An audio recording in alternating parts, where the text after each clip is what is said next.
ცულისტარზე ცოლ-ქმარი წვანან და ცულისტარი აქეთ და იქით კიდევ გადაჭარბებულია. ზისიძე გაკვირვებული შესცქეროდა ცოლ-ქმარს. თუ ღმერთი გწამთ, ეგ როგორ არის, რომ ცულისტარზე წევხართ ორნი და იქით-აქეთ კიდევ ადგილი დაგრჩენიათ?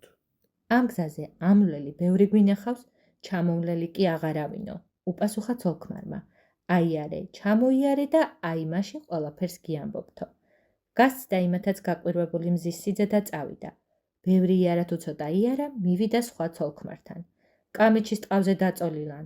ერთი იქით გორავს, მეორე აქეთ და კიდევ ერთმანეთს წიხლავენ, იქით მიწეკ, მიიწიეო.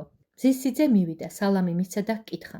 ეგ რა უბედურებაა თქვენს თავს, რომ ამოდენა კამეჩის ტყავზე წევხართ, სხვასაც ბევრს დაიტევს, თქვენ კიდევ ვიწროდ გეჩვენებათ.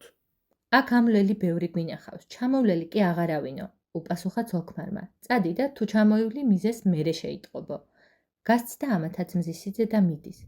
გზაზე ერთი დედაკაცი შეხვდა.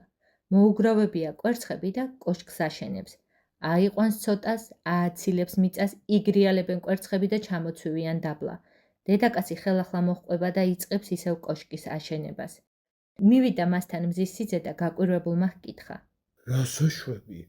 კვერცხების კოშკი სხვას ვის აუშენებია, შენ რომ ააშენო? აიარე და თუ ისევ ჩამოივლი, მაშინ გეტყვიო, უპასუხა დედაკაცმაც. გასცდა ამ დედაკაცსაც მზის სიძე და წავიდა თავის გზაზე. მიადგა ერთ თონეს. თონესთან ერთი დედაკაცი დგას და აცხობს პურს. ჩააკრავს თეთრ ქათქათა პურს, როგორც ბამბას და ამოიღებს შავს, როგორც ტალახს. მზის სიძე მივიდა იმასთან და გაკვირვებულმა ჰკითხა. ეგ რისგან არის, რომ თეთრ პურს ჩააკრავ და შავს ამოყრი ხოლმე? ჩამვლელი ბევრი მინახავს, ამომვლელი არც ერთიო, უპასუხა პურის მცხობელმა დედაკაცმა. ჩაიარე და თუ კიდევ ამოივლი, მაშინ გეტყვიო. გასცდა იმასაც მზის სიძე და წავიდა. გზაზე ერთი კაცი ნახა. ხევზე ხიდად არის გადებული.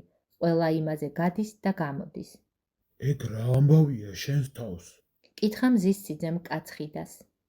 ამ ხიდზე ჩამვლელი ბევრი მინახავს, ამომვლელი აღარც ერთი. უპასუხა კაც ხიდამ მზის სიძეს.